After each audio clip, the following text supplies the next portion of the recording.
सजनांनो, देवभक्तांचा संवाद असतो, गुरु शिष्यांचा संवाद असतो, दोन महात्म्यांचा संवाद असतो, ज्ञानांचा संवाद असतो. वाद विवाद वेगळा आणि संवाद वेगळा. जल्पवाद, वितंडवाद, विवाद, वाद आणि संवाद असे प्रकार आहेत. काही जल्पवाद असतात, विनाकारण माझं खरं नसतानाही माझंच खरं म्हणणं, याला जल्पवाद म्हणतात. त्याचं काहीच खरं नसतं पण त्याचं खरं करून दाखवलं, जल्पवाद. टीव्हीवर आपण मुलाखत बघतो, हे सगळं जल्पवाद आहे. आमचाच पक्ष बरोबर आहे म्हणतात ते म्हणतात तुमचा नाही, आमचा बरोबर आहे. हे मीडिया असा जल्पवाद लावून देतात की दोघांची झुंज लावून देऊन बघत बसतात मस्त. हे जल्पवाद आहे. काही कुठल्या पद्धतीचं खरं नसताना विनाकारण ते खरं करून दाखवणं, वितंडवाद. दुसरा जो आहे तो वितंडवाद आहे. विनाकारण त्या ठिकाणी भांडणं उकरून काढणं, त्याचं नाव वितंडवाद. आमचे गुरुजी कुरेकर बाबा पाठात सांगायची, एका गावात एक बाई, नाव तिचं शांताबाई, पण भांडायला दम नाही. नावावर काही नाही. नाव सुलोचना, पाटी मुंबई पुन्हा. आमचं नाव आनंदी आहे, मग काय दुःखी होतच नाहीत का? आहे का नाही? नाव गंगाराम असतं पण आंघोळ नसती महिनाभर. असं काही नावावर. तिचं नाव शांताबाई होतं, पण भांडायला दम नाही, भांडत होती. तिला नाही भांडणं झाले तर करमत नव्हतं, दिवस जात नव्हतं तिचं भांडायचं. विनाकारण जायची, काही ना काही कुरामत काढायची. मग बायाचं ते तुम्हाला माहितच काय, तुम्ही ब्रह्मचारी थोडी दिस सगळी. मग गावातल्या बायांनी ठरवलं हिच्या नादीत नाही लागायचं. उगाच येते, काही ना काही काढते. आपण एखादा शब्द बोललं की भांडायला सुरुवात करते. सगळ्या गावात मिटिंग घेतली आहे महिला मंडळाने, आहे का नाही, महिला बचत गटाच्या सगळ्या, आणि सांगितलं हिच्या नादी लागायचं नाही. ती गेली. दुसऱ्या दिवशी ती गेल्यानंतर सगळ्या बाईंनी मौन धरलं. मौनम सर्वत्र साधनम. जर कलह होता असेल तर शुभाषितकार सांगतात मौन धरा. मौनाने कलह होत नाही. पाप होत असेल ना, नामचिंतन करा, पुण्य करा. पुण्याने पाप राहत नाही महाराज. जर तुम्ही निदैवी असाल, लक्ष्मी प्राप्त होत नसेल, तर तुम्ही सूर्याची उपासना करा, सकाळी लवकर उठा. असे अनेक सूत्र त्या ठिकाणी सांगितलेले आहेत. त्याच्यामध्ये मौन धरा. जरी आपण मूर्ख असलो, अज्ञानी असलो, आपल्याला त्याच्यातलं कळत नसलं तरी मौनाने ते झाकून जात. आणि एखादा मूर्ख माणूस मौन न धरता जर चांगल्याच्या सभेत बोलला की लगेच कळून येतं हे मूर्ख आहे. कपडे चांगले घातलेत पण मूर्ख आहे. सगळ्या बायांनी मौन धरलं महाराज. गेली, कोणीच भांडलं नाही. तिचा काही दिवस काही व्यवस्थित गेला नाही, उदास झाली. संध्याकाळी सगळ्या रानातून आले, हे आली. बाई म्हणली आता दिवस तर असा गेला, पण नाही भांडलं तर झोप येणार नाही मला. आणि म्हणून संसाराच्या संध्याकाळच्या टायमाला स्वयंपाक चालू आहे बायांचा. गेली एक दोघींच्या घरी, कोणी नादी लागलं नाही, पण एका बायाकडे गेली, शेजारीकडे. म्हणली का ग, चूल पेटली का? म्हणे स्वयंपाक चालला का? हो म्हणे, चालला म्हणे आत्या स्वयंपाक. चूल पेटली म्हणे. अगं मला पण स्वयंपाक करायचा आहे, पण काड्याची डबडी हरपली, म्हणजे काड्याची पेटीत नाही. ती म्हणे बाई मग चूल पेटायची, तुझ्या चुलीत विस्तू पारडा वाटते. म्हणे हो, मग मला दे ना. न्या ना आत्या विस्तू पारडा. बरं न्या. न्याण्या करता काय आणलं तुम्ही? काय नाही म्हणे, ह्या पदरात टाक. पुढची म्हणली बाई पदर जळण ना तुमची, नाटी जळण. ती म्हणे अगं मै जळायला निघालीस का नाटी? तू ही जळू दे ना. तुही नाटी जळू दे, तू जळू दे, तुही माय जळू दे, तुही आजी जळू दे, तो खानदान जळू दे, अख्खं सगळं कुळ आला तो ह्या काळीला. मला जळण म्हणते. पदर कमराला फसला, भांडायला सुरुवात केली. ती म्हणते बाई मी काय म्हणले, फक्त जळणच म्हणले. अगं तू जळू दे ना मग कशाला जाळायला निघली. वितंडवाद. दुसरा जो असतो तो वाद असतो. एकामेकांना पराजय करण्याकरता, हरवण्याकरता जो केलेला असतो तो वाद असतो. एक वकील त्या ठिकाणी रेल्वेने प्रवास करीत असताना एका स्टेशनवर रेल्वे थांबली. एक शेतकरी गडी कपडे मळालेले आहेत, नेमकं दाऱ्यातून आला, चिखल अंगाला लागल्या. गाडीमध्ये त्या ठिकाणी त्याच्या शेजारी जाऊन बसला. आणि बसल्यानंतर त्या ठिकाणी वकिलांनी पाहिलं, अरे अरे काय माझ्या शेजारी असा माणूस आला. हा वकील होता, सुशिक्षित शिकलेला होता, पण याला शेतकऱ्याचा राग आला. बरेचसे असे सुशिक्षित बेकार आहेत की त्यांना शेतकऱ्याचा राग येतो. पण शेतकरी ओरिजिनल आहे महाराज. जरी अंगाने कपड्याने फाटलेला असला, पण अंतःकरणाने नाही ना तो फाटलेला. परिस्थिती महाराज, कष्ट केलेले ते. तिरस्कार वृत्तीनं पाहिलं का हो बाबा कुठं चालली, म्हणजे मुलगा मुंबईला आहे. अचानक आठवण झाली भेटायला चालू मुलाला. एकुलता एक मुलगा आहे, इथं पोट भरत नाही म्हणून कामाला आहे मुंबईला. बरोबर म्हणजे असं तिरस्कार वृत्तीनं पाहत पाहत काही शाळा वगैरे शिकलेले का? नाही, काय शिकलो नाही, गरीब परिस्थिती, बापाने काही शाळेमध्ये घातलं नाही. मी म्हणले वकील आहे. वा, आनंदाची गोष्ट. नशिबवान तुम्ही, तुमच्या बापाने शिकवलं, तुम्ही शिकले, वकील झाले, आनंदाची गोष्ट आहे. पण शाळा नाही शिकली, तुम्ही अंगठा बांधला, कसं होईल, काय व्हायचं म्हटले. आता म्हातारपण झालं ना, आता काय व्हायचं. महाराज हा वकील पंडित होता, 2 पुस्तकं शिकलेले, पण शहाणा नव्हता. शहाणा जर असता तर शेतकऱ्याची मस्करी नसती केली. म्हणले तुम्हाला काही, आपण आता दोघं मुंबईला चाललो, हा प्रवास बराच दूरचा आहे, आपण टाइमपास काहीतरी खेळू म्हणले. आपण माझ्याकडे पत्त्याचा खेळ, आपण चालता चालता पत्ते खेळू. हे म्हणले मला काही पत्ते खेळता येत नाही, आमच्या बापाने काही ते शिकवलं नाही म्हणले. मग काय शिकवलं म्हणले तुम्हाला? वकील म्हणला. ते म्हणले मला हरिपाठ म्हणायचा शिकवलाय, ज्ञानेश्वरी वाचायची शिकवली. तुमच्या बापाने बरं झालं तुम्हाला पत्ते खेळायची शिकली. वकील असो, पत्ते येत नाही म्हणजे तुम्हाला, मग टाइमपास तुम्हाला काहीतरी दुसरं येत आहे का म्हणे. मग हे येत आहे का तुम्हाला, कोडे. शेतकरी म्हणला तसलं काही येत नाही, पण प्रयत्न करीन मी, तुमची जर इच्छा असेल तर. हा म्हणे आपण काय करू, टाइमपास म्हणून कोडे करू, खेळू म्हणले, पण पैसे नाही. वकिलाने विचार केला, कोडे सांगायचे, यांना हरायचं, चालता चालता आपलं तिकिटाचे पैसे गोळा वसूल करून घ्यायचे. हे म्हणे शेतकरी बाबा, मी कोडं सांगणार, तुम्हाला जर नाही आलं उत्तर तर तुम्ही हारले म्हणायचं, मला 500 रुपये द्यायचे. तुम्ही सांगा तुमचं कोडं, मला जर उत्तर नाही आलं तर मी 500 देईन. शेतकरी म्हणले बरोबर आहे, पण म्हणले वकील साहेब तुम्ही लय शिकलेले आहेत, मी एकही पुस्तक शिकलेलो नाही, माझे कोडे असून काय असणार आहे.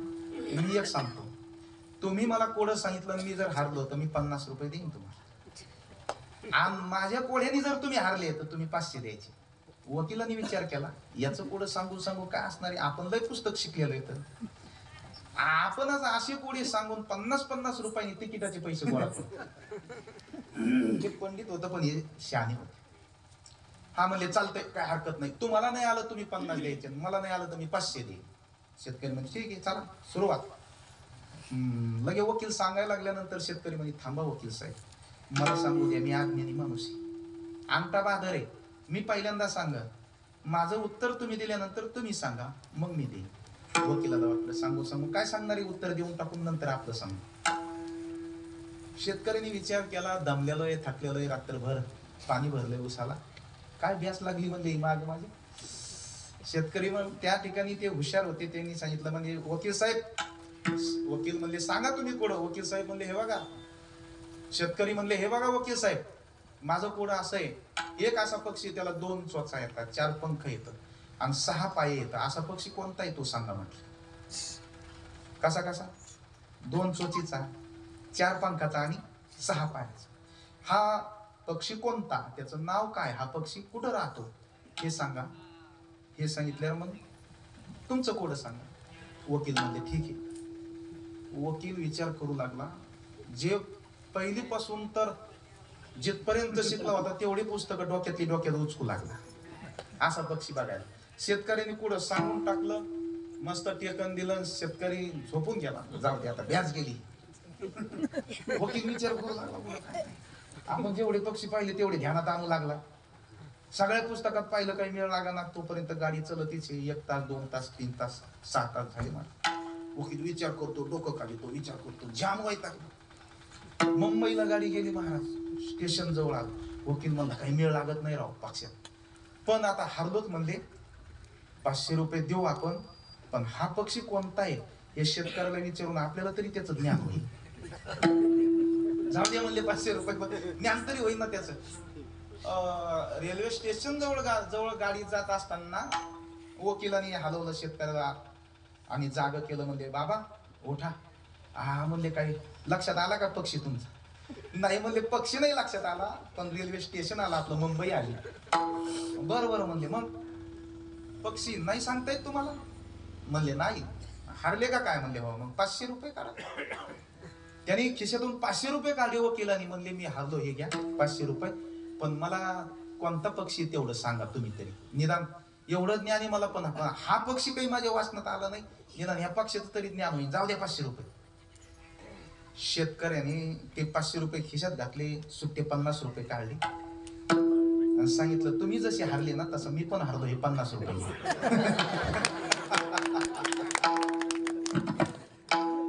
लक्षात आलं ना तुम्हाला, पंडित आणि शहाण्यातला बदल. महाराज वकिलांनी शेतकऱ्यांना हरण्यासाठी अनेक त्या ठिकाणी प्रयोजन केलं, पण शेतकऱ्यांनी त्याला हरवलं. वाद आहे, एकामेकाला पराजय करणं हा वादाचं स्वरूप आहे. तिसरा जो आहे, अनेक प्रकार आहेत पण वेळेच्या अभावी तिसरा जो आहे ना तो संवाद आहे. संवाद गुरु शिष्यामध्ये होतो आणि संवादाच्या रूपातून एखादा ग्रंथ बाहेर पडत असतो. समर्थ रामदास स्वामी आणि कल्याण स्वामी एकत्र बसले सज्जनगडाला आणि त्या ठिकाणी दोघांच्या संवादातून दासबोध नावाचा ग्रंथ झाला, तयार झाला. रामदास स्वामीने मनाशी संवाद करत असताना मनोबोध नावाचा ग्रंथ तयार झाला. मनाशी संवाद करतात, मना सज्जना भक्ती पंथेची जावे, तरी श्री हरी पाविजे तो स्वभावे, जनी वंदे ते सर्व सोडून द्यावे, जनी वंदे ते सर्व भावे करावे. मना सांग पा रावणा काय झाले, अकस्मात ते राज्य सर्व ही बुडाले, म्हणून कुडी वासना सांडी वेगी, बळे लागला काळ हा. 200 श्लोक मनाला बोध करतात आणि खरोखर साधकाने संताने जनाला बोध करायच्या अगोदर मनालाच केला पाहिजे. मन सुधारलं तरच त्या ठिकाणी आपली प्रगती परमार्थामध्ये होईल, नाहीतर मनच जर चंचल असलं तर काय जनाला बोध करणार आहेत आपल्याला. म्हणून संताने पहिल्यांदा मनाला बोध केलेला आहे. सगळ्या ह्या मनाच्या जनाच्या शिष्याच्या त्यांच्या संवादातून ग्रंथ तयार झाले. महाराज तुकोबारायाने लोकांशी संवाद करता करताच गाथा ग्रंथ तयार झाला. तुकाराम महाराज काही डोंगरावर, भंडाऱ्या डोंगरावर वही पेन घेऊन लिखाण टलाट हिंगण बेट अशा पद्धतीनं कवित्व करीत बसले नाही. कोणी महाराजला म्हणले, महाराज कशी काय तुमची परिस्थिती आहे? तेव्हा तुकाराम महाराज म्हणले, काय सांगू, आम्ही सदैव सुडके, जवळी येता चोर धाके, जाऊ पुढती भिके. झाला अभंग तयार. कोणी केलं, महाराज तुम्ही डोंगरावर जाता, तुम्हाला सोबती संती पाहुणे रावणे काही आहे का नाही? तुकोबाराने वृक्षवल्ली आम्हा सोयरी वनचरे, वृक्षवल्ली आम्हा सोयरी. झाला तयार. अशा पद्धतीनं संवाद करत तुकोबारायाने त्या ठिकाणी संवादाच्या रूपाने ग्रंथ तयार केले. महाराज श्रीकृष्ण परमात्मा आणि अर्जुन जेव्हा युद्ध करण्याकरता रणभूमीवर जातो, कौरवांचं सैन्य पाहून अर्जुनाच्या मनामध्ये वीरवृत्ती निर्माण होते आणि अर्जुन देवाला म्हणतो, देवा सेनयोर वयोर मध्ये रथम स्थापयामी चित्त, यावं देतान्य क्षमी उदो कामानं. हे आतताई असणारे पापी जे कौरव एवढं पाप करून आमच्यावर एवढा अत्याचार अन्याचार करून पण आमच्या बरोबरच युद्ध करायला आले ते समोर, आणि यांना साथ देण्याकरता, दुर्बुद्धी कौरवांना साथ देण्याकरता बरेचसे राजे लोक आलेले आहेत, दुष्ट लोक आलेले आहेत. एकदा माझा रथ दोन्ही सैन्याच्या मध्यभागी नेऊन उभा कर. या कौरवांचा आणि त्यांना साथ देणाऱ्या दुष्ट बुद्धीच्या लोकांचा ना एका क्षणात फडशा पाडतो. वीरवृत्ती तयार झाली महाराज अर्जुनाची. अर्जुनाला राग येऊ लागला, डोळ्यात रक्त उतरलं अर्जुनाचं आणि क्रोधाने मुठी वळल्या अर्जुनाच्या अंगावरती वीरवृत्ती निर्माण झाली. आता तरी किती पापी हा दुर्योधन, द्रौपदीला मांडी दाखवतो. दुःशासन किती पापी आहे, द्रौपदीच्या साडीला हात घालतो. आणि कृष्णा तुम्ही शिष्टाई करू नये, सुईच्या टोकावर मावेन एवढंही जर त्या ठिकाणी तो आम्हाला जमीन देत नसेल, तुझा जर अवमान करत असेल तर बघतो. परमात्म्याने रथ हाकला. महाराज त्या रथाचं वर्णन केलेलं आहे. ध्वजस्तंभावरी वानरू, तो मूर्तिमंत शंकरू, सारथी सारंग धरू अर्जुनेशी. पांढऱ्या शुभ्र घोड्याने युक्त असणारा, वाऱ्याच्या वेगाने चालणारे ते घोडे, ज्यांच्या ध्वजस्तंभावरती मूर्तिमंत शंकराचा अवतार हनुमंतराया येतं आणि स्वतः जगाचा मालक सारथी झालेला आहे. माऊलीनं वर्णन केलंय. असा रथ दोन्ही सैन्याच्या मध्यभागी गेला. देवाने दोन्ही सैन्याच्या मध्यभागी रथ नेऊन उभा केला. पण समोर म्हटले, पहा पहा हे अर्जुन, बघ समोर तुला कोणाच्या बरोबर युद्ध करायचे बघ. आणि देवानी मोठा चमत्कार केलाय. देवाला कारण संवाद करायचा होता. अर्जुनाच्या निमित्ताने तुम्हाला मला गीता सांगायची. देवाने तो रथ नेला, पण भीष्माचार्यांच्या, कृपाचार्यांच्या, द्रोणाचार्यांच्या समोर म्हणजे पहा समोर कोणाबरोबर युद्ध करायचं. जेव्हा अर्जुनाने दृष्टी समोर टाकली ना, ज्यांच्यापासून विद्या घेतली ते द्रोणाचार्य समोर होते युद्ध करण्याकरता, धनुष्याला बाण लावून. ज्यांच्यापासून कुलाची वेळ वाढलेली असे भीष्माचार्य, पितामह भीष्माचार्य, आजोबा होते समोर. आचार्य होते, मामा होते, काका होते, सासरे होते, मेवणे होते, महाराज चुलते होते, नातू होते, पंतू होते. आणि अर्जुनाने यांच्याकडे दृष्टिक्षेप टाकल्यानंतर महाराज अर्जुन म्हणतो त्या ठिकाणी, आचार्यान मातुलान भ्रातृन पुत्रान पौत्रान सखिंस्तता. देवा हे तर आमचेच आहेत सर्व, हे तर माझ्या समोर युद्ध करण्याकरता आलेले माझे गुरुच आहेत. आणि तरी काय मी भस्मासुर अर्जुन म्हणे, मी पार्थो द्रोणाचा केला, येणे धनुर्वेद मज दिदला, तेने काय आभारीला वधितया ते. मी जर खरा अर्जुन जर असन ना नावाला, तर मी द्रोणाचार्यामुळेच द्रोणाचार्यांनी ही दिलेली मला धनुर्विद्या आहे. आणि त्यांच्यावर बाण सोडणं अर्जुनाची वीरवृत्ती निघून गेली महाराज. सिदंती मग गात्राने अर्जुनचे शरीर शीतल झालं आणि हातातलं धनुष्य गळून पडलं. अर्जुनाने डोक्याला हात लावला आणि अर्जुनाची वीरवृत्ती गेली. देवा आता युद्ध नाही करायचं मला. जरी दुर्योधन मूर्ख असला ना, पण मी मूर्ख नाही. कारण गुरुला मारणं महापाप आहे. हे गुरु आहेत, जरी त्यांच्या बाजूने ते गेले असले पण मी गुरुवरती हत्या करणार नाही. गुरुना हत्वा ही महानुभावा, गुरुला मारणं महापाप आहे. त्याचबरोबर आमचे मामा पण यांच्याच बाजूने आलेले आहेत, जरी आमचे विरोधी असले पण मामाला मारणं किती मोठं पाप आहे. बरं, दुर्योधनाचे पोरं आलेले आहेत युद्ध करण्याकरता. दुर्योधनाचे पोरं काय ना आमचे पोरं काय. बरं जाऊ दे देवा, दुर्योधनाला मारल्यानंतर यांच्या स्त्रिया विधवा होतील ना, आणि त्या विधवा झाल्यानंतर ते पाप मला लागेल ना. कदाचित विधवा झाल्यानंतर कुळामध्ये संकर होण्याची दाट शक्यता असते. संकर होणार काही, आणि संकर झाल्यानंतर ते पाप माझ्या डोक्यावर बसल. पतंती पितर हे मेल्यानंतर पितराला पिंडदान कोणी द्यायचं, ते पितर पुन्हा पतंती झाल्यानंतर तेही पाप माझ्या डोक्यावर बसन. आणि हे सगळं पाप झाल्यानंतर देवा तू माझ्या जवळचा आहेस ना, तू मला दूर होशील. कारण तू कोणाच्या जवळ असतो, पुण्यवानांच्या जवळ असतो. जिथं पाप आहे ना तिथं तू राहत नाही. कारण चकोर पक्षी जसा चिखलात कधी राहत नाही ना, चिखलाचा आविर करून तो निघून जात असतो. जसं उद्यानाला जर आग्नी लागला तर उद्यानातले जे काही असणारे सुंदर सुंदर मोर वगैरे चातक पक्षी असतात ना, ते निघून जातात ना. देवा तशा पद्धतीनं माझ्याजवळ पुण्याचं उद्यान आहे म्हणून तू आहेस ना देवा. आणि कदाचित माझ्या या उद्यानालाच पापरूपी जर आग्नी लागला तर देवा तू त्या पक्षासारखं माझ्याजवळून गेला तर मग जीवनाला अर्थ काय.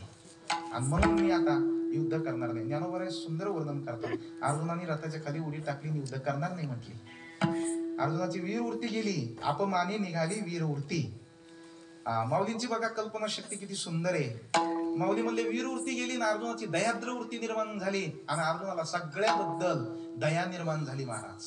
दुर्योधनाबद्दल बी दया निर्माण झाली. आमचेच ते जाऊ दे म्हटले, आम्ही याच्यापेक्षा भिक्षा मागू, डोंगरात राहू, पुन्हा 12 वर्ष तिकडच राहून जीवन घालू म्हटले. काय नाही देवा, तू असल्यानंतर काही कमी नाही आम्हाला. नाही युद्ध करायचं, नाही हत्या करायची. क्षत्रियाचा धर्म अर्जुन विसरून गेला आणि साधुत्वाची वृत्ती अर्जुनाच्या मनामध्ये, पण देवाला हे पटलं नाही. ज्ञानोबरायांनी सुंदर वर्णन केलेलं आहे महाराज. नवी आवडीचे भरे, कामुक निज वनिता विसरे. एखाद्या नवीन स्त्रीच्या आवडीनं एखादा कामुक माणूस स्वतःच्या पत्नीला विसरून जातो, तिचा त्याग करतो. आणि ती असणारी स्त्री घरी जेव्हा घेऊन येतो ना, तेव्हा जी उत्तम कुळाची होती, गुण लावण्यार्थी, ती अनिकाते न साहती सुतेशपणे. जी उत्तम कुळातली असणारी ती पत्नी आहे, गुण लावण्यवती आहे, चांगला संसार करणारी आहे ना, ती आणलेल्या बाई तिला खपत नाही. ती म्हणते तू संसारण तुल्लक लाव, मी जाते बापाच्या घरी. ती महाराज त्याग करून निघून जाते. ज्ञानोबारांनी सुंदर चित्र रेखाटलंय. माऊली म्हणले अर्जुनाची जी वीरवृत्ती होती ती उत्तम पत्नी आहे त्याची. क्षत्रियाची वीरवृत्ती असणं ही उत्तम पत्नी आहे, आणि साधूची दयावृत्ती असणं ही साधूची उत्तम पत्नी आहे. आणि अशा पद्धतीनं असणारं वीरवृत्ती निघून गेली. दयावृत्ती आली ना, वीरवृत्ती निघून गेली. आणि मग अजून गलित गात्र होऊन खाली बसले. देव काही बोलत नाही. देवा काही चुकतंय का माझं? देव म्हणले चलू द्या तुमचं आता. ऐकतो म्हटले. अर्जुनाच्या लक्षात आलं मी बोलतो देव बोलत नाही, हा जगाचा मालक आहे. अर्जुनाने माघार घेतली आणि देवाला सांगितलं हे बघा शिष्यस्तेयम शाधिमाम त्वं प्रपन्नम. मी धर्माबद्दल संमूढ झालेला आहे.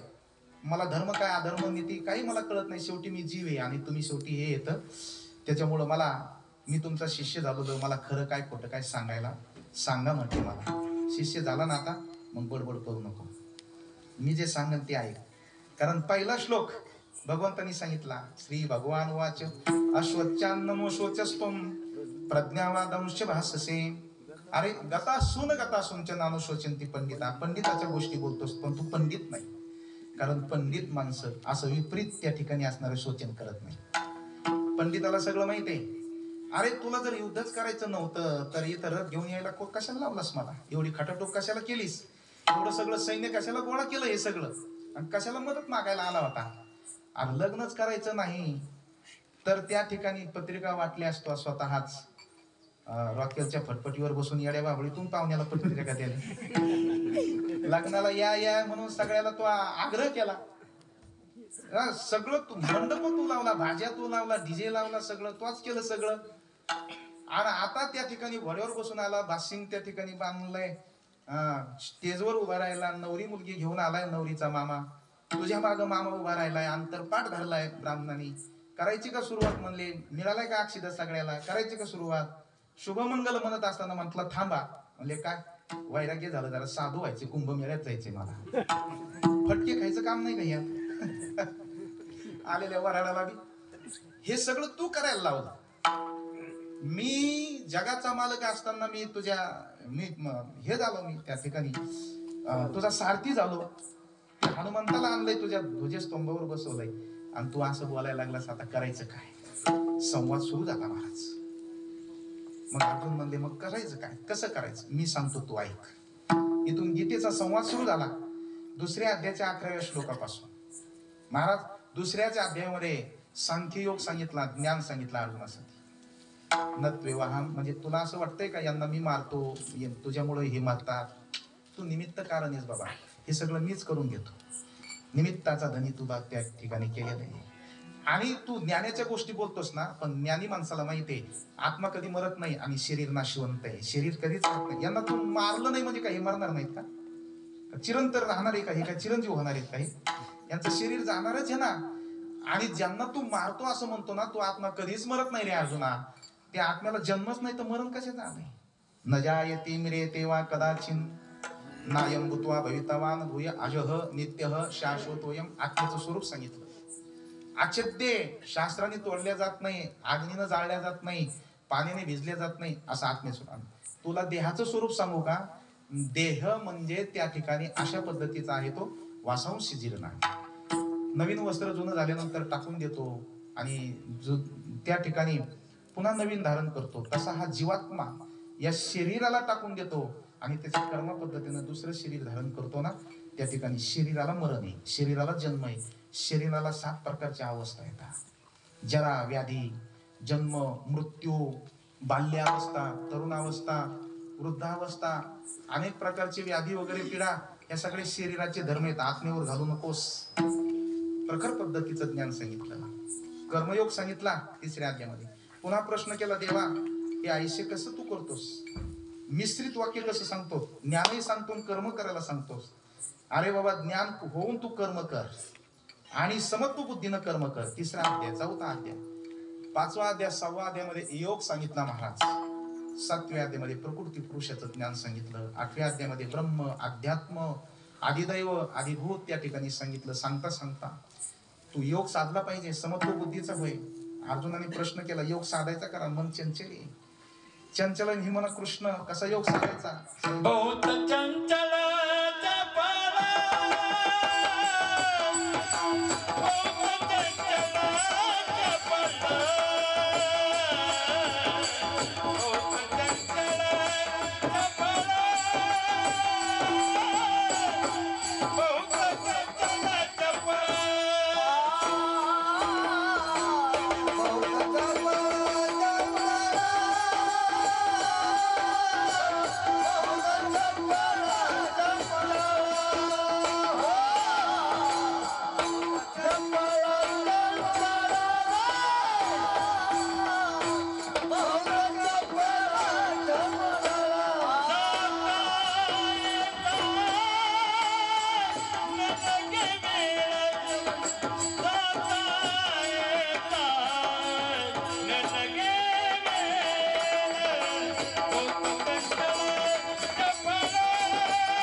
कुठं कुठं अशी 7 येते 7.5 येते तर त्याच्यापेक्षा चिकनगुन्याची आलेली बरी.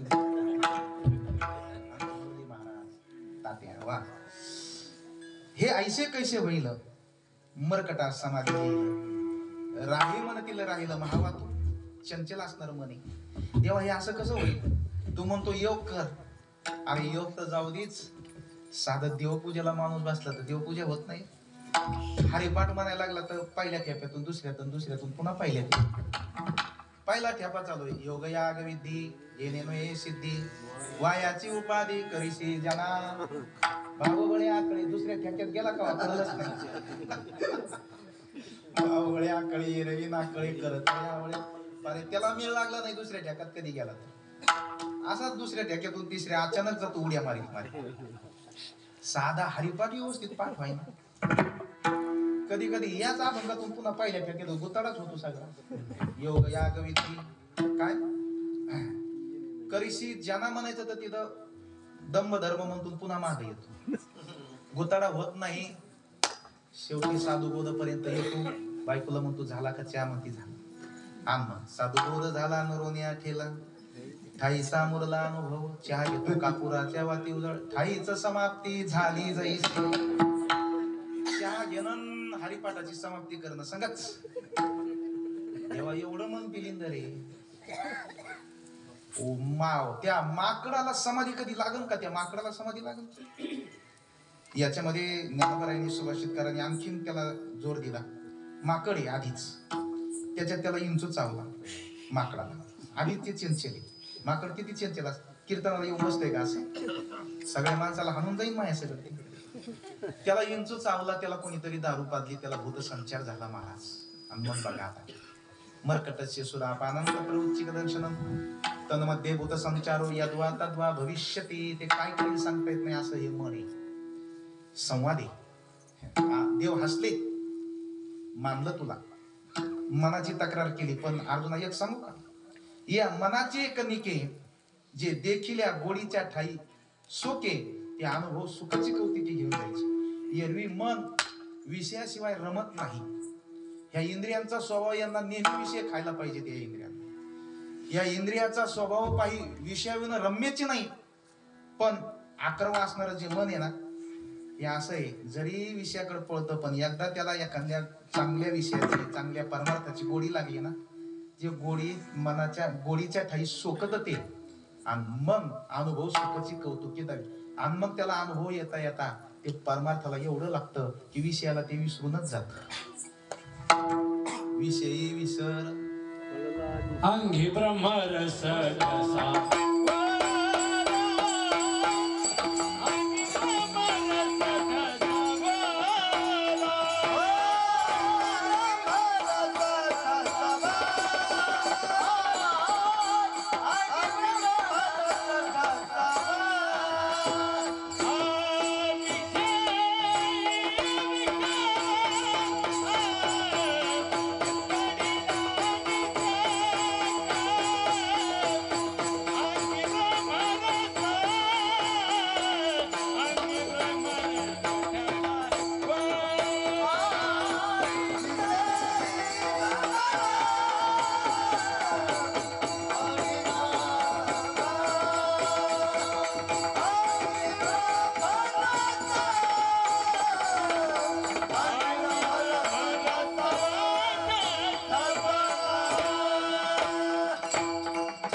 कसा शाळेत जात नाही, बालवाडीत जात नाही. त्याची आई म्हणते एकच तास जाय.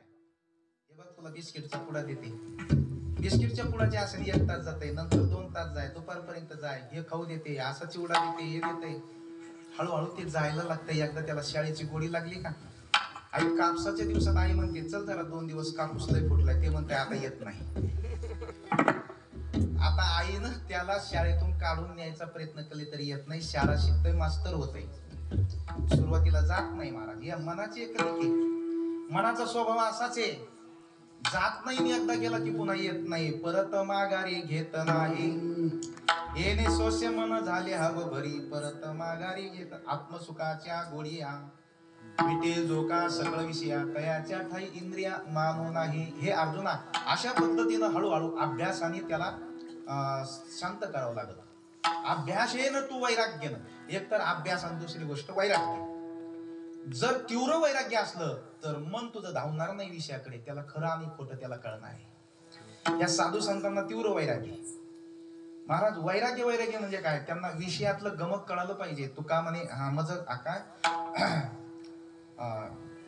तुकाराम महाराज म्हणतात, मला त्या विषयाचं वर्म माहीत झालेलं आहे.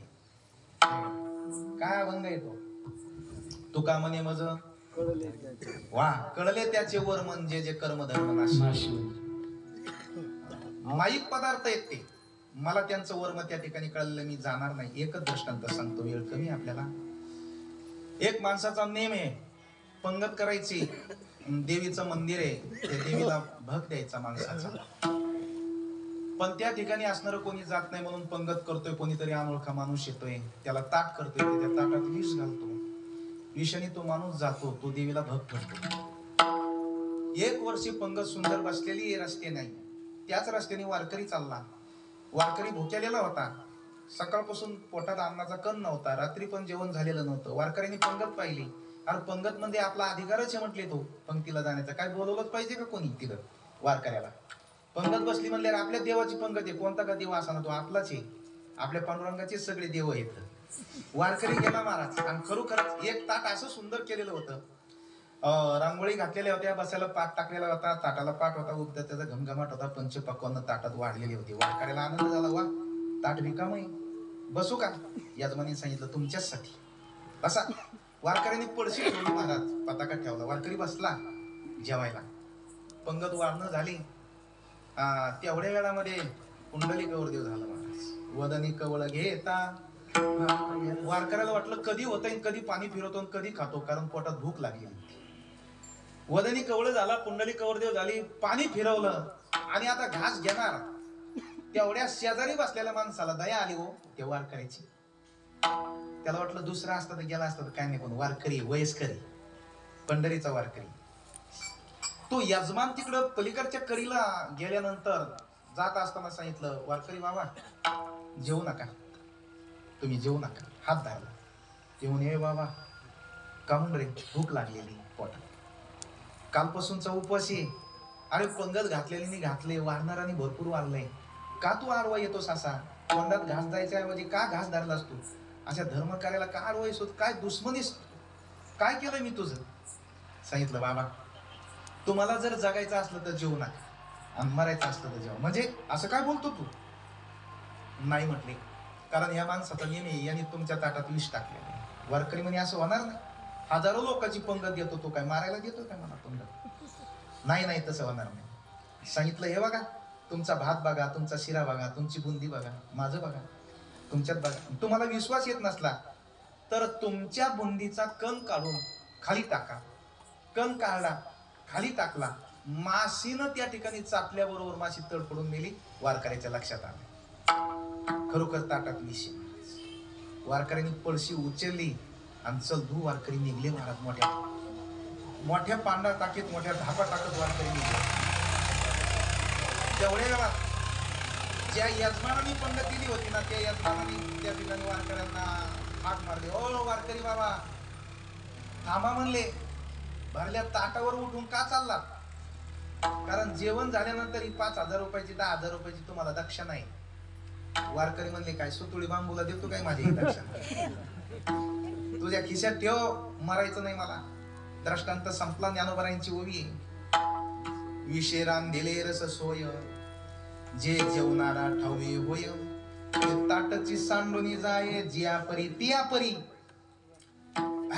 ज्यांना त्या ताटामध्ये विष घातलेलं हे कळालं, त्या पद्धतीनं ज्याला या विषयामध्ये मरण आहे, विषयामध्ये दुःख हे कळालं ना, तो हे विषय सांडून देत असतो. विठ्ठल विठ्ठल.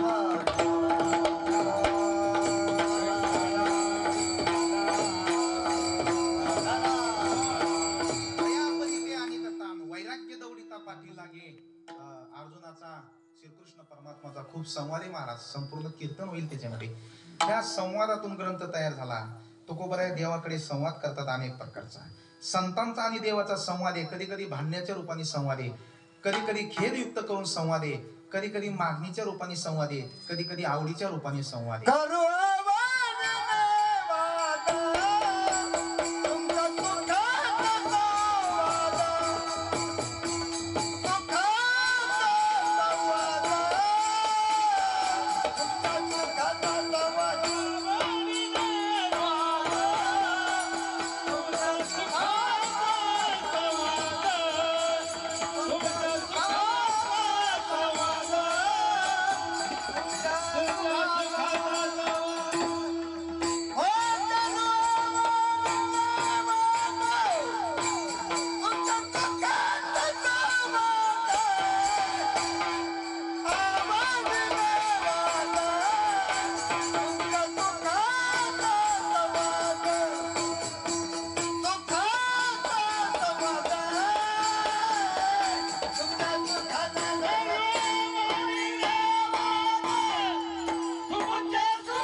कधी कधी माणसं पाडाची कैरी पाडायला दगड मारतात तर दुसरेच कैऱ्यात पडतात, पण पाडाची तशीच राहते.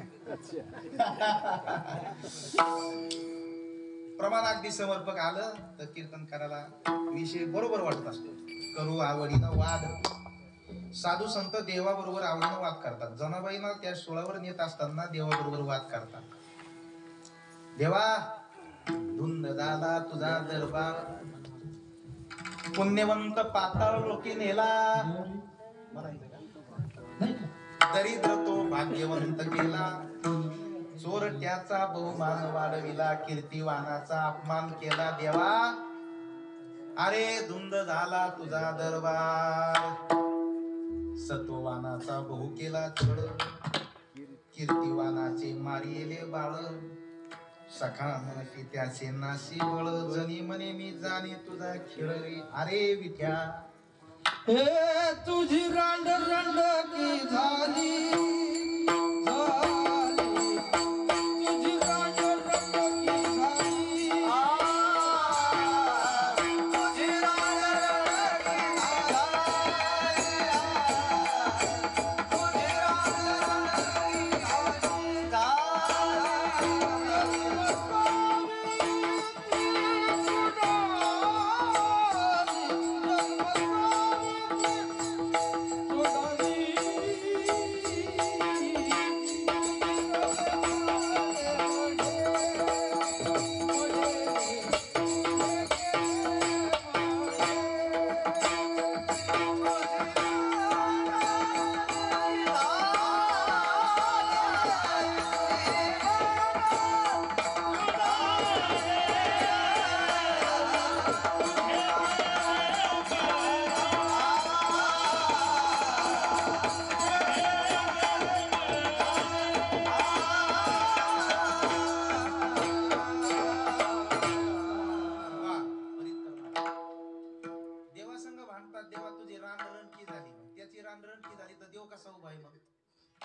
त्या ठिकाणी असणार. अशा पद्धतीनं साधू संतांनी देवावर कधी कधी खेळ युद्ध नाही. जगद्गुरु तुकोबारायांनी देवाबरोबर संवाद केलेला आहे. देवा तुझा माझा कार्य वैराकार, अरे दुःखाचे डोंगर दाखविसे, बळे बांधून या देशी काळ हाती, ऐसे का हो चित्ती आल्या तुझे. देवा कार्य तुझा माझा वैराकार आहे, सारखं दुःखाचे डोंगर मला तू दाखवतोस देतोस. आता काय तुझा माझा वैराकार आहे. महाराज अशा पद्धतीचा संवाद करत अनेक प्रकारचे संवाद आहेत. कधी कधी देवाला म्हणतात, देवा मला सगुण भक्तीत एवढा आनंद वाटतो ना, नको ब्रह्मज्ञान स्थिती भाव, मी भक्त तू देव ऐसे करी दावी रूप मज गोपिका रमना घेऊ दे चरणा वरी माथा. कधी कधी देवाबरोबर संवाद करत असताना म्हणतात देवा मला असं आवडतंय ना आवडे हे रूप गोजिरे सगुण पाहता लोचन सुखावले आता दृष्टी पुढे ऐसा चितुराई जो मी तुझं पाहे पांडुरंगा लाचावले मन लागले ते जीवेन सोडी ऐसे झाले. देवा मला हे आवडते देवा मला काय आवडतं देवा तुला जर द्यायचंच असेल ना हेची दान देगा देवा. संवादाची अभंग येते न लगे मुक्ती धनसंपदा. अरे गर्भवासामध्ये घाल ते गर्भवासाचं दुःख तुझ्या भक्तीपुढे आम्ही सहन करू. तुझ्या भक्तीच्या सुखापुढे ते दुःख आम्हाला वजा आहे रे देवा. अरे बाळात पण होण्याचं दुःख त्या आईला खूप मोठं आहे पण बाळ पाहिल्यानंतर ती दुःखाची वजा आहे ती दुःख विसरून जाते. बाळाचं मुख पाहिल्यानंतर तिला एवढं सुख होतं की बाळातपणाचं झालेलं दुःख ती विसरून जात असते. तसं गर्भवासामध्ये 9 महिने 9 दिवस झालेलं दुःख आहे ना देवा तुझं तोंड पाहिल्यानंतर तुझी भक्ती त्या ठिकाणी आल्यानंतर या जन्माला केल्यानंतर ते दुःख आम्ही विसरून जाऊ. हृदय सता नाम तुझे हृदय सता नाम तुझे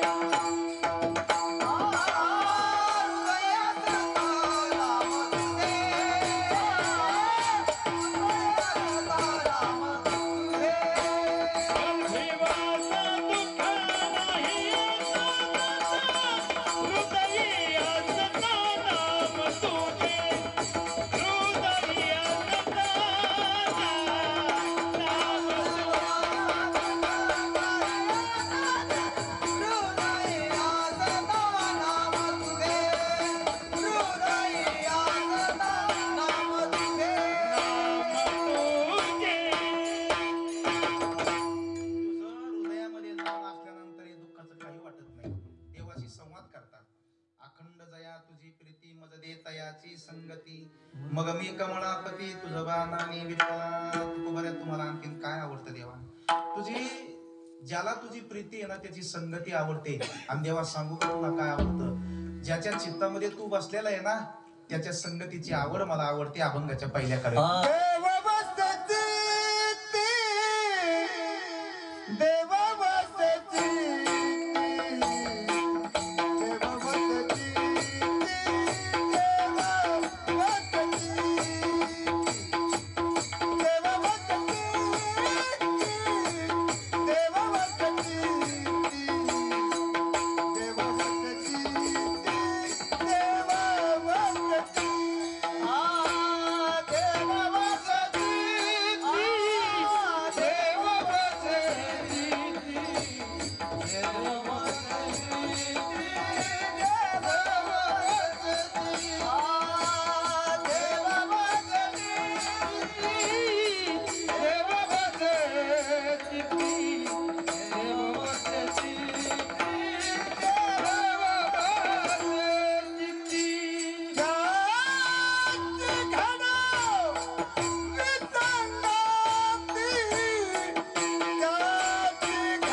लक्षण सांगितलेलं आहे. या अभंगामध्ये संतांचं नाव घेतलं नाही, पण अशा लक्षणाने आशयाने जो युक्त आहे ना तो खरा संत आहे. कारण संतांचे दोन लक्षण आहेत, बोलू ना, एक बहिरंग लक्षण आणि एक अंतरंग लक्षण.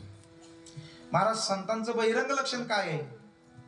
ऊर्ध्व पुंड्र माळ कंठी, ऊर्ध्व पुंड्र भाळ कंठी शोभे माळ, कापी जे कळिकाळ तया घेणे, हे बहिरंग लक्षण आहे. आणि अंतरंग लक्षण काय आहे तर अंतरी कळवळा वैष्णवांचा. बहिरंग लक्षण गोपी चंदन उटी तुळशीच्या माळा, हार मिरविती गळा रे, टाळ मृदंगाई पुष्पांचा वृषाव अनुपम्य सुख सोहळा रे, हे बहिरंग लक्षण आहे. अंतरंग लक्षण जे सांगितलेलं आहे ना, हृदयामध्ये कळवळा वैष्णवांचा असणं, हृदयामध्ये परमात्मा असणं, हे अंतरंग लक्षण. आणि म्हणून अंतरंग लक्षणातला जो संत आहे ना त्याची संगती मागितलेली आहे. कारण ज्याच्या चित्तामध्ये देव आहे तो संत आहे असं म्हटलेलं आहे. कारण परमार्थामध्ये चित्तालाच महत्व दिलेलं आहे. कारण चित्त नसेल तर, ज्याच्या चित्तामध्ये घरदार आहे त्याचं चित्त, बायका मुलं आहेत त्याचं चित्त घर आहे. ज्याचं चित्तामध्ये पैसा आहे त्याचं चित्त म्हणजेच बँक आहे. ज्याच्या चित्तामध्ये गुरढोर आहे त्याचं चित्त गोठा आहे महाराज. ज्याच्या चित्तामध्ये राजकारण आहे ना त्याचं चित्त अधिवेशन आहे, आपलं लोकसभा विधानसभा म्हणते त्याला, त्याच्या चित्ताला. ज्याच्या चित्तामध्ये नटनटी त्याचं चित्त म्हणजे चित्रपटगृह. ज्याच्या चित्तामध्ये परमात्मा आहे त्याचं चित्त चित्त नाही राहत, त्याचं चित्त हृदय मंदिर होत. साठविला हरी साठविला हरी, साठविला हरी,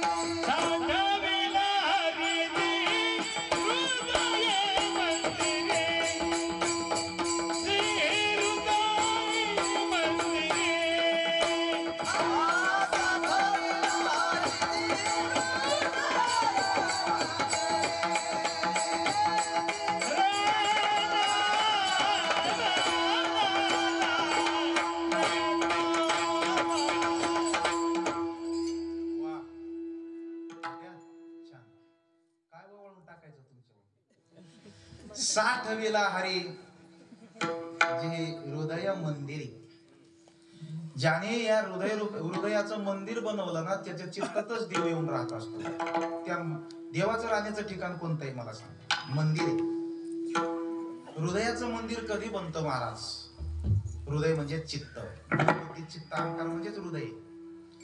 तर हृदयाचं मंदिर कधी बनतं तर ह्या चित्तातला जो काही कामक्रोध आहे ना तो गेला, चित्त शुद्ध झालं म्हणजेच मंदिर बनलं.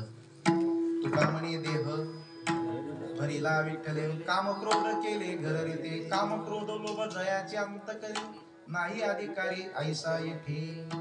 जोपर्यंत अंतःकरणामध्ये चित्तामध्ये कामक्रोध आहे ना तोपर्यंत ते चित्त अशुद्ध आहे, परमात्मा तिथं येत नाही. पण कामक्रोध गेले रे गेले, कामक्रोध लोभ निमाले ठाईचे, अवघी आनंदाची सृष्टी झाली. परमात्मा राहण्याकरता आता ते अंतकरण, आता ते चित्त लायक झाले. येवणी गोपाळ राहे तेथे, तुका म्हणे चित्त करार निर्मळ, तुका म्हणे चित्त करार निर्मळ, तुका म्हणे चित्त करार निर्मळ, तुका म्हणे चित्त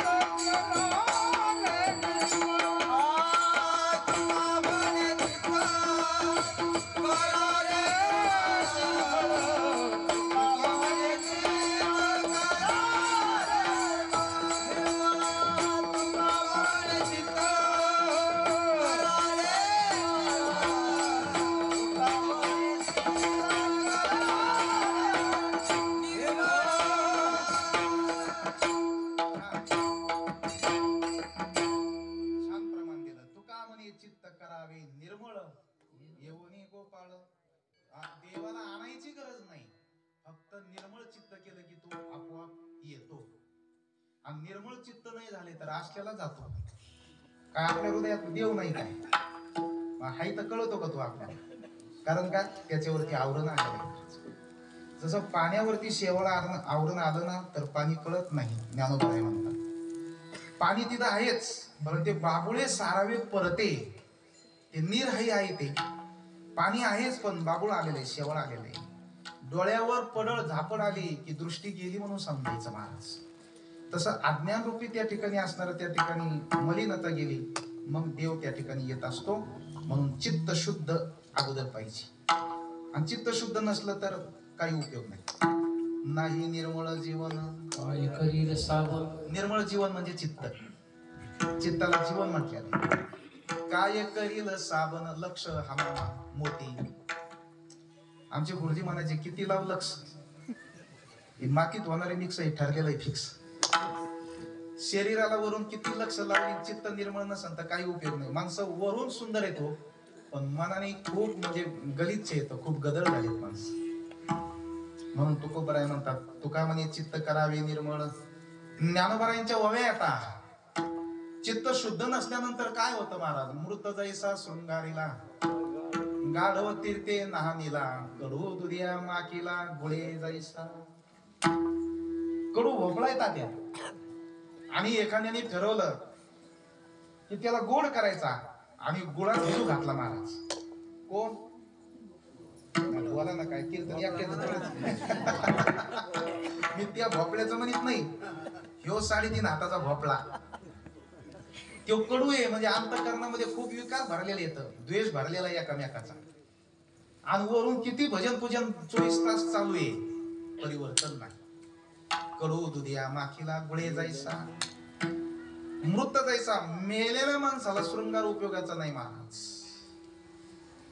त्याच पद्धतीने गाढव तीर्थ नाणीला, गाढवाला तीर्थामध्ये नाव घातलं पण आल्यावर उकांड्यातच लोळणार आहे. अंतःकरण शुद्ध नसलं तर उपयोग नाही. म्हणून परमार्थ चित्ताच आहे. जवळी नाही चित्त काय मांडी येले प्रेत. कीर्तनाला बसले पण चित्त जर घरी आले ठेवलं तर उपयोगाचं नाही. एक बाई कीर्तनाला बसली, सगळे विठ्ठल विठ्ठल म्हणायचे पण ती वर हात करायची, खाली हात करायची. कीर्तन झाल्यावर म्हणलो, काकू विठ्ठल विठ्ठल म्हणतात टाळ्या वाजे, तुम्ही वर हात काय भानगड येते? ते म्हणले, महाराज त्याचं काय झालं, कीर्तनाला येत असताना दरवाजा लावला, कडी लावली, कुलूप लावलं पण झटका देऊन पाहिला नव्हता. ते कीर्तनात ध्यान व्हायचं ना अचानक वर हात जायचा संस्कारात. बसल्यात कीर्तनाला पण झटका घरच्या कुलपाला. त्रिवेणी संगमी नाना तीर्थे भ्रमी, चित्त नाही नामी तरी ते व्यर्थ. एक जण मनुष्य त्या ठिकाणी आळंदीच्या वारीला पंढरपूरला जायला निघलाय. घरून निघल्यानंतर आळंदीला गेल्यानंतर लगेच बायकोला फोन, बरं आहे का? मग 6 तास झाले प्रवासाने. ती म्हणली बरं आहे. पुण्याला मुक्कामाला गेला, लगेच फोन केला, बरं आहे का? कालपासून फोन नाही. ती म्हणे बरं आहे. सासवडला गेला, जेजुरीला गेला, वाल्याला, तिकडं लोणंदला, फलटणला, प्रत्येक मुक्कामाला घरी फोन. ती म्हणे गेलोय वारीला, परेशान मला करायला लागले घरी. याचं काही वारीत काही चित्त नाही म्हटली काय. पंढरपूरला पोहोचला गणेश महाराज आणि तिथं गेला, चंद्रभागेला गेला आंघोळ करण्याकरता, कपडे काढले. आता चंद्रभागेत आंघोळीला जाणार तेवढ्यात ध्यान झालं घरचं. आणि मला फोनच नाही केला कालपासून. मग फोन आणला, म्हणला कार्य आहेत का, म्हणजे रेंज आहेत का नाही बघा. आलती तिथं रेंज चंद्रभागेला. लगेच फोन लावला. ती म्हणे काय?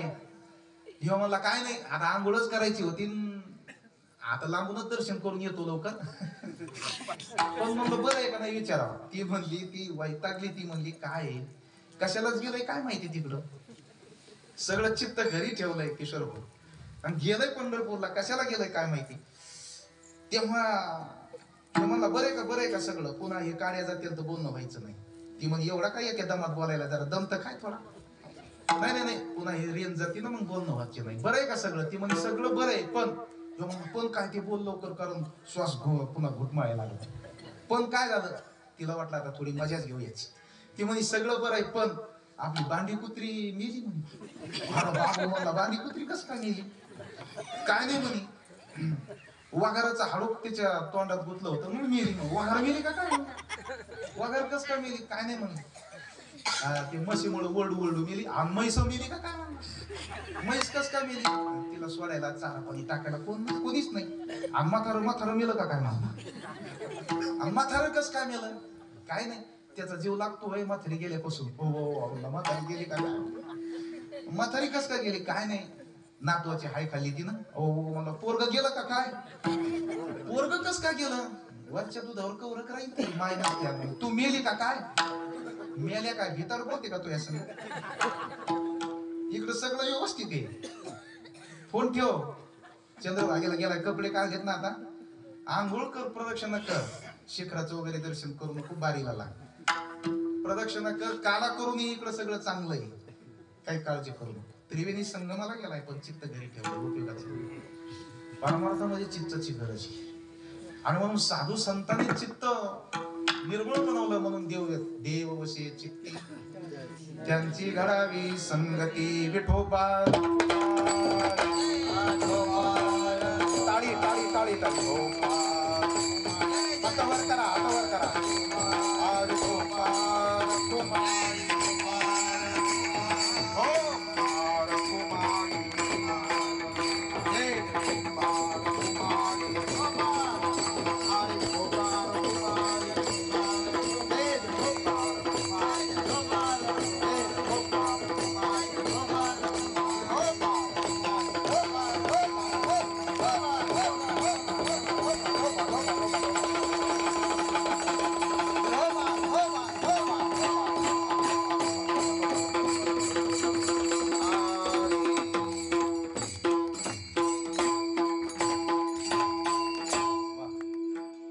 खाली आता घ्या. देव वशे चित्ती त्याची घडावी संगती. महाराज आवड व्यक्त केली, चित्तात देव आहे अशा संतांची संगती द्या म्हटले. संगत महत्वाची आहे. 3 प्रकारची संगत आहे, कुसंगत, विसंगत आणि सुसंगत. कुसंगत कधी करू नये महाराज. कुसंगत ही त्याज्य, विसंगती उपेक्षे आणि सुसंगती ग्राह्य आहे. कुसंगती कधी कधी वासनेने होत असते, माणसाच्या चंचल मनाने, मलिन अंतःकरणाने कुसंगती होत असते. कुसंगतीत साधू जरी असला, सुसंगतीत सज्जन जरी असला, पण कुसंगतीने तो नारला जातो. एवढा मोठा असणारा त्या ठिकाणी प्रखर हिरा आहे.